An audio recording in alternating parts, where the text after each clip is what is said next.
Welcome. Baruch atah Adonai Eloheinu melech haolam asher kitshanu b'mitzvotav v'tzivanu la'asok b'divrei Torah. Can we dedicate this to Harlan as it's his birthday today? Is this today? Oh, Absolutely. wow. Wow. Okay. Well, then we're going to dedicate it to Harlan Radinsky. And this evening is my dad's yahrzeit, if I'm not mistaken. Yes, And yeah. so we'll dedicate it also to Mayor Miller.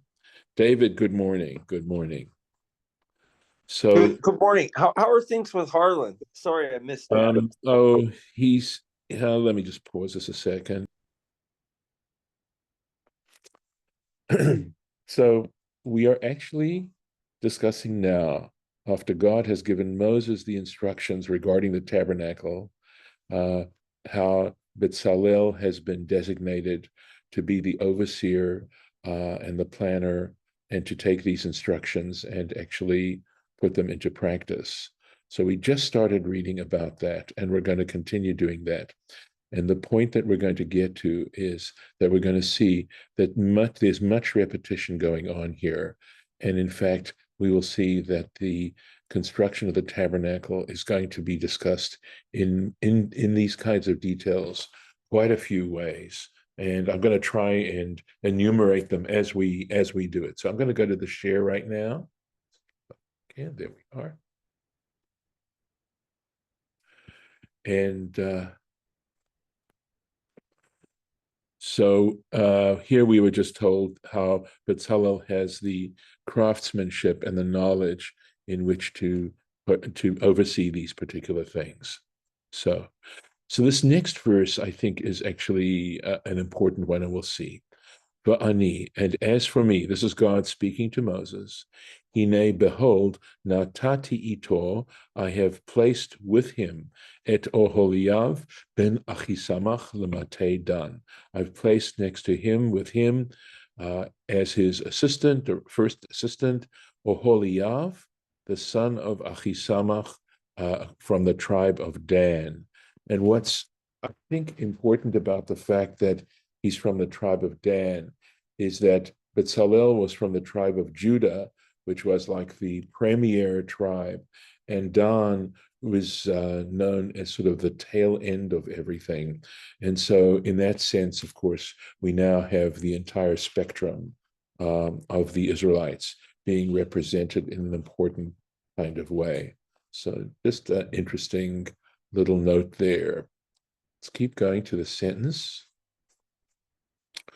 Uvelev kol chacham lev, and in the heart of all those who are wise of heart, natati chochma, I have given wisdom.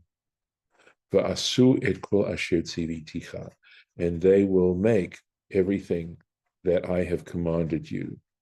And I think what's to be underlined is this top line here, the notion that the Torah states quite explicitly here, that whatever brilliance we have, whatever skills we have, whatever we have in that regard, instead of taking credit for ourselves, we should understand that it ultimately comes from God, and to recognize, I would say, the connection we have to the universe in which we were created. We are creatures of this universe. And so however it works out, whether it's through genetics, understanding this all through genetics, but it's nevertheless the way in which the universe was created and the way in which the universe operates. And since ultimately God is the creator of the universe, it also, everything we have ultimately comes from God. And I was reading yesterday a little section from Heschel, from the book that we're reading called Between God and Man. And I want to read this to you. So interesting. Maybe it's just me, but you become very muffled. Okay, I'm sorry. It could be that my book is covering the mic. Now you're better. Okay, so the book was covering the microphone. Thank you for letting me know. All right. Do I need to repeat anything? If you rewind about 30 seconds, that would be great. Okay. So I'm reading from a book called Between God and Man. It is from the writings of Abraham Joshua Heschel. and it's edited, selected, edited, and introduced by Fritz Rothschild. So this isn't a book that Heschel wrote, but the words in it are all from him. They're just organized in a particular way. And in this particular little section, we're talking about God's unity. And I found this particular paragraph really profound, and certainly in reflecting what we just read. The natural, quoting, the natural and the supernatural are not two different spheres. In other words, we can look and say, yeah, on the level of this reality, on this level of my consciousness, etc., that's one sphere. And then in recognizing something transcendent, and he is using the term supernatural, but I think we could just as well put in the word transcendent. In other words, this whole business that this little sentence is drawing out. Is there something that causes these things to happen on this plane? But what is remarkable, if not revolutionary, about the point that Heschel is bringing out is that they're not different planes. They're not two different spheres. That is to say, when we look at them as two different spheres, it's really a model, meaning it's a way in which to illustrate it so that we can understand it. But in its own reality, they are not two different spheres. And I'm going to go on. Detached from one another as heaven from earth. God is not beyond, but right here. Not only close to my thoughts, but also to my body. This is why man is taught to be aware of God's presence, not only by prayer, study, and meditation, but also in his physical demeanor, by how and what to eat and drink, by keeping the body free from whatever sullies and defiles. So this, I think, explains in so powerful a way another way of understanding the significance of performing mitzvot. Because when you perform a mitzvah, you are reflecting the divine in you, that is you. Okay, I'm going to go on with a few quotes that Heschel quotes from another source, from Deuteronomy Rabbah, and then from the Talmud Yerushalmi. Quote, this is from Deuteronomy Rabbah 2:6. An idol is near and far. God is far and near. And I would interpret that as saying that we look at idols such as money, such as power or human power, right? Such as fame or other kinds of things that we put our trust in and say, this is really what is going to give me happiness. And they seem so close to us. And the reason they're far is because they don't really do that. They're false in that regard. And God is far because we don't always make ourselves conscious of the transcendent level of existence. And yet God is really near. That if we were to open our eyes and our minds and our hearts, we would see in the way in which the very fact that our heart beats, the fact that we're able to take a breath, the miracle of existence, whether we're looking at plant life, human life, animal life, and even the stones and the planets and the stars and everything, that they are all, in a sense, divine, at least reflect a divine light. And another model that I sometimes like to use, or metaphor, is that existence. Remember, we brought this out in the word Vayomer back in Genesis, where it says, and God said, and I said to you, we could just as well translate it as God thought. So that it's not that we are divine inherently in the sense that we are gods, but we exist in the mind of God, that we're contained in God. And this is a quote now from Talmud Yerushalmi. God is far and yet nothing is closer than God. God is near with every kind of nearness. So again, just as I said, this is for me, this verse that we just looked at is the Torah stating explicitly that we might take a little bit of credit ourselves for whatever we do to develop our intelligence or to develop our personalities. We can take some credit for that. But the very fact that we have it to begin with, to work on, right? So maybe I can try another metaphor, that God provides us with the hardware, but the software we need to work on ourselves. So just this verse just made me think about this. And if there are any comments, of course, I'd be very happy to hear whatever you have to say in reaction to that. Okay, I'll go on. You can always comment. So- No, I got something. Yeah, me too.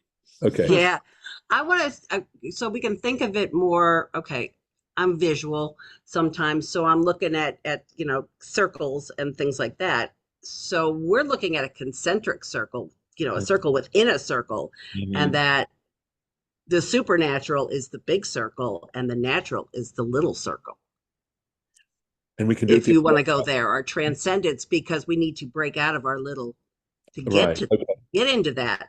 And the same way that if God is, if we're within God, then instead of God being within us, so that it makes it God-centered and not human-centered.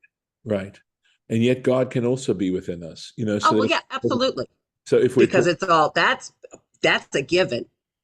Right, exactly. Right. So but think about it, I love what you said. I would Yeah. add to what you're saying is this is an attempt on our part to struggle and understand better what we mean when we say God is one. Mm-hmm. Okay, go ahead. I'm sorry. That's it. No, that's really I guess you almost need the visual because it's not a Venn diagram. It's not, it's like it's not some of us is there and some of it's not. It's a circle within a circle. Okay, cool. Okay. David, I think you said you had something to add? No, I was just curious, you also talked about the physical, versus the spiritual aspects, or portion of it, and developing, not only the spiritual, but developing the physical, because God is close to us physically as well. So then that made me wonder, does that mean that, like the Romans and those cultures had it sort of half right? Because, or is it just wrong in terms of, because they took extreme measures, right? Because the body is a temple, those kinds of aspects in terms of developing physicality. But is it they did it for the wrong reasons, or or is it that they partially had it right? They got one half right, but not the other half. Right. I'm just curious. So I've never thought of it like that. Honestly, you're introducing a whole new way of thinking for me. My gut feeling is to say they got it partially right. That's what, I mean. I'm sorry because I'm not willing to just write them off. Period. Maybe we can write off the Canaanites. Those 7 Canaanite nations, but it's limited to that, or the Amalekites, and that's about it. All right. And as far as I'm aware, they don't really exist in the way that at least the pshat appears to be. That is a simple explanation, at least at the text. But as if some of you saw the little piece I sent on Facebook, and you've heard me talk about it before, is to look at the Amalekite in us, or to understand the 7 Canaanite nations as elements of our own personalities that we need to really, really attend to and look into in terms of trying to perfect ourselves. I mean, rather than picking on others, that the real challenge is ourselves. By the way, you mentioned that the body is a temple. I find that to be very, very much what's going on here. And I think we talked about it actually with the Malcolm, that understanding. So, of course, that whole issue of Greek culture and Greek religion and stuff like that, I think we really need. It's a whole other subject. I mean, Yeah. other universe in a way, because understanding exactly what the Greeks were saying in what appears to be polytheism, is much more sophisticated than I think we're willing to accept. Sophisticated doesn't mean that it's going to be my religion, but at least I want to be able to understand what is very positive about it and helpful. So that helps. That was kind of what I was thinking at first, at first brush, but I didn't know if there was any like additional thoughts or commentary or things like that you would have in mind on this. But that's this helps a lot. I really appreciate it. By the way, there are some very good works that do contrast and compare Hebrew civilization with Greek civilization. I think there might be a book called Rome and Jerusalem that in fact do that. I'd have to look it up, and I've never read it, obviously, but it does sound like a title that might lend itself to that kind of consideration. I think there's been some good scholarship on this particular subject that you're raising. Okay. Cool. Yeah. Thank you. All right. We'll go on just a little bit more. So now, as you see here, I mentioned this is now the second time we're going to mention these objects again. And what I want you to understand is that when you love something, when something is very, very, very important to you, then you talk about it a lot. And you don't find it irrelevant or boring to repeat it many times. And it's just part of human nature. And in a way, that is what the Torah is bringing out here in these many mentions of the various components of the tabernacle, etc., etc. So we're talking about God giving Moses the instructions. We're talking about Moses giving the instructions or the task to Bezalel. We're going to talk about fabricating these things. We're going to talk about putting them together, etc., etc. So we're going to break it down in that particular kind of way, deconstruct. Okay. So here we are at Ohel Moed, the tent of meeting, the et ha'aron la'edut, and the ark, and of course it just means a cupboard or a box, la'edut for the testimony. Rashi's going to tell us what exactly is that meaning. The et ha'kaporet, the kaporet was the ark cover with the cherubim on it, asher aleha, which is upon it. And by the way, I think one other translation of kaporet, because you can see kippurim in here, lechaper, to atone. So I think sometimes it's maybe referenced as the mercy seat. Okay, and partially because the tabernacle had several functions. One very, very important function, of course, was to assist people in atoning. We need to be able to correct our mistakes and move on from there as best as we can. But certainly, of course, there was opportunity for thanksgiving and acknowledgement of God's miracles and things like that. It wasn't just seeking forgiveness and atonement. Ve'et kol klei ha'oil, and all the vessels of the tent. Let's take a look at Rashi. Oh, sorry. Okay, I need to go back here. This was the verse that we had done before. We went on to the next verse. So I'll do these two verses. Uvelev chol chamlev, and in the heart of those who are wise, of all those who are wise of heart. But od sha'ar. So what this is referring to, because he mentioned Bezalel, he mentioned Oholiav, but for od sha'ar chachmelev, where he's also mentioning the rest of those who were wise in heart, shebachem, that are among you, v'chol asher natati bo chokhmah, and anyone to whom I have given wisdom, v'asu et kol asher tziviticha, let them make everything that I have commanded you. Et ha'aron la'edut, and the ark for the testimony, the tzorech lochot ha'edut. So he says there's just a little couple of words that are missing out here or implied, which means for the need of the tablets of the testimony. And the testimony in this, again, it's another way to enlighten us as to how to look at those 10 commandments. The fact that God has given us those 10 commandments, or given humanity those 10 commandments, is absolutely a sign of love. It's a sign of concern. At the very least, it shows that God cares, that this transcendent existence cares about how we as individuals behave. So that's the testimony. That's the witness, that these tablets, in a sense, witness that fact as to this relationship that the divine has with us as human beings. A little bit more. Let's make sure I get the, okay. Ve'et hashulchan, the table, ve'et kelav, and its vessels, ve'et hamenorah haTorah, and the pure candlestick or lampstand, right? Because candlestick seems a little strange. It didn't have candles. It burned oil, okay? So lamp, but we're talking about that large lamp stand that stood in the tabernacle. Ve'et chol keleha, and all its vessels, ve'et misbach hakatoret, and the altar for the incense. So you can see how we're enumerating these things, which we already know about. HaTorah. So we are talking about the pure lampstand.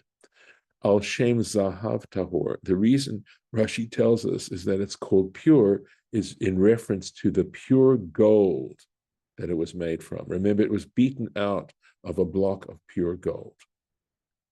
A little bit more. Ve'et Mizbach HaOlah, and the altar for the burnt offering.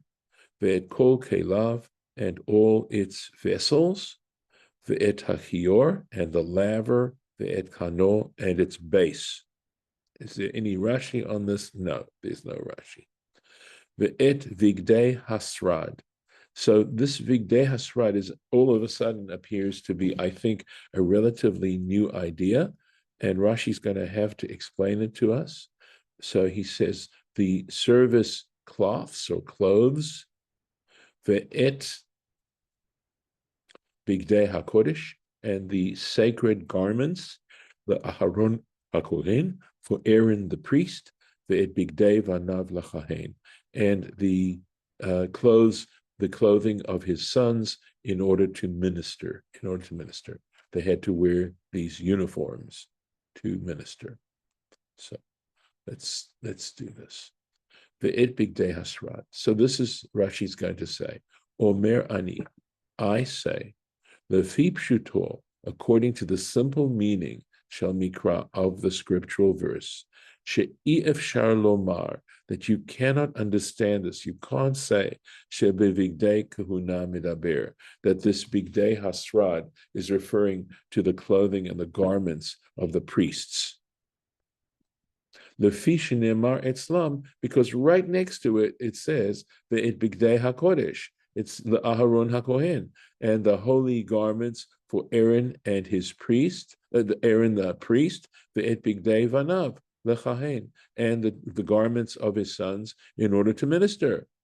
So it's got to be something else entirely.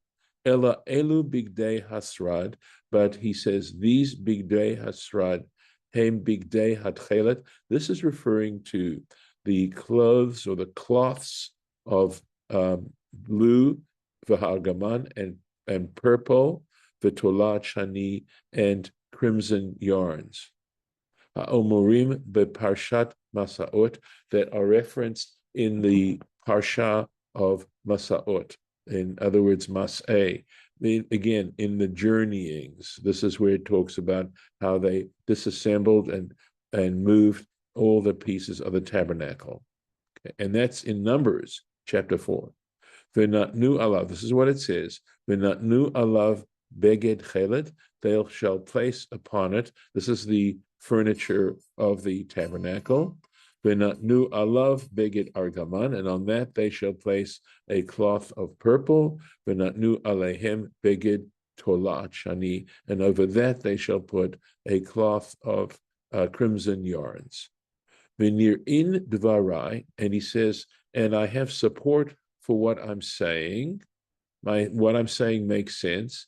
Shne'emar, because in Shmot Lametet, because in Exodus chapter 39, it says, Umin hatchelet v'hargaman, and from the blue and the purple, v'tolat hashani, and the crimson yarns, asu bigdei hasrad, make these service garments or cloths, l'sharet b'kodesh, in order to minister in the holy place.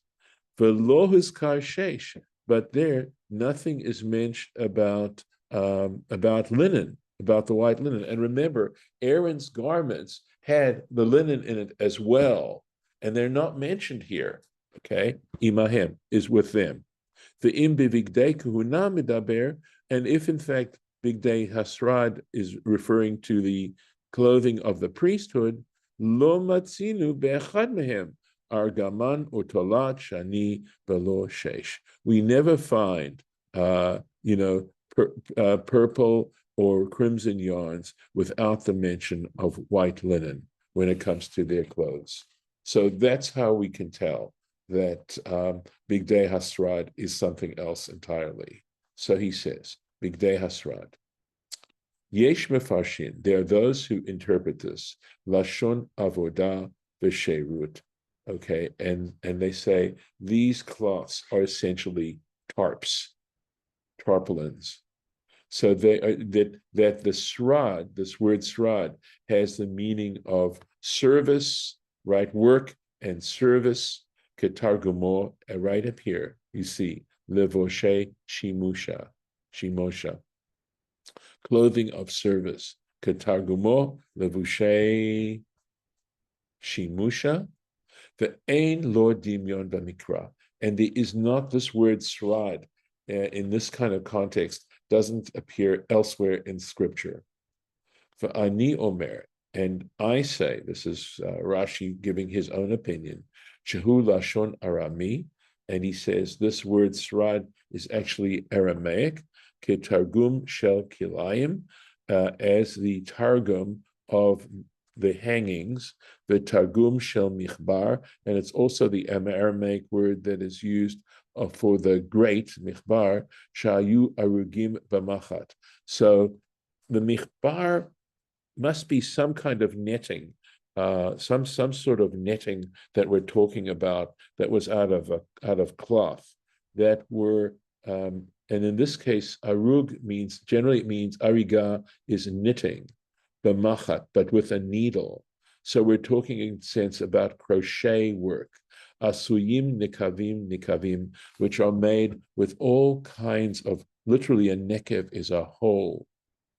Okay, so loops, and look at this, lasidin, something like that. And I think that's the word laced, the las in Old French, and schlingwerk. And that's so, in other words, you see the word sling, right? So it's a kind of a bow. It's what he's talking about. And I believe it's the Yiddish for crocheted. And we'll stop right here. And please God, we'll be able to do this again at some point.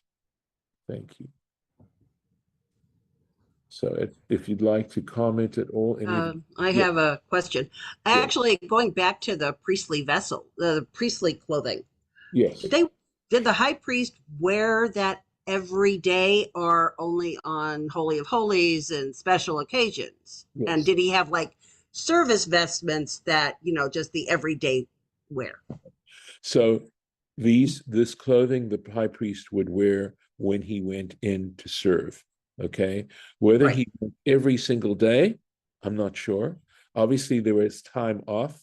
When he wasn't on time off, he'd get out of this uniform and wear whatever garments one typically wore in those days. But unless he was expected to wear something that people so they could identify him easier in a crowd or there's something like that. Okay, so there's nothing that supports that necessarily. On the other hand, it talks about how they wrapped these things up when they had to move them. That it was important for them, just like nowadays, they use tarps when they move. Right. Sure. So as not to damage them. Well, they had the dolphin skin. Okay, so, yeah. So Yeah. those. Okay, so it mentions that on the on top of the tabernacle as well. Mhm. So with this, I'm going to stop the recording. Okay. And,